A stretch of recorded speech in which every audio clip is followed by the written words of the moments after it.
Hong Kong is a very complex society, and I say this because we're governed under a one country, two system principle. Now, because of this, there are so many influential factors that affects policymakers today. With big changes and big decisions that are happening every day, we need a leader to represent the people of Hong Kong to guide them to the best future that anyone can offer. That leader will be the chief executive. Now, when we think about the chief executive or his personal qualities, what do we think about? For me, I believe the chief executive must have integrity. Because a man with integrity is a person you can trust. Why? Because a man with integrity shows that he's willing to stand up for what is right without compromising his own moral code. It shows that he's willing to fight against all odds, not because it's what he's supposed to do, but it's because it's the right thing to do. Now, despite popular belief, a chief executive shouldn't have sympathy. Instead, he should have empathy.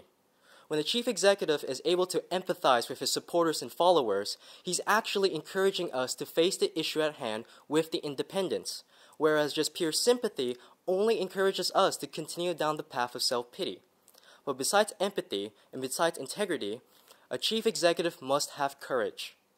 As I mentioned before, with big changes and big decisions happening every day, we need a chief executive with the courage and the bravery to set aside his fears and to pursue for what is best for the Hong Kong people.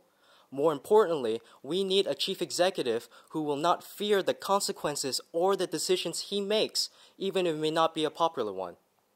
However, the most important personal quality of a chief executive is definitely charisma. Now let's be honest here, when it comes to a person like the chief executive, it's all about building a relationship with the public. If he has a positive relationship with the public, he's going to get the supporters, he's going to get the votes.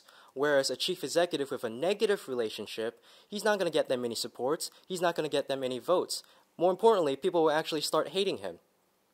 However, if a chief executive is also able to inspire others on his quest and also have an optimistic attitude when bind together forming charisma, this is an essential asset that every leader needs. Because at the end of the day, when every leader faces an issue, it's also about the supporters who's willing to help them. So the next time when we think about the next chief executive, we should be looking at these personal qualities.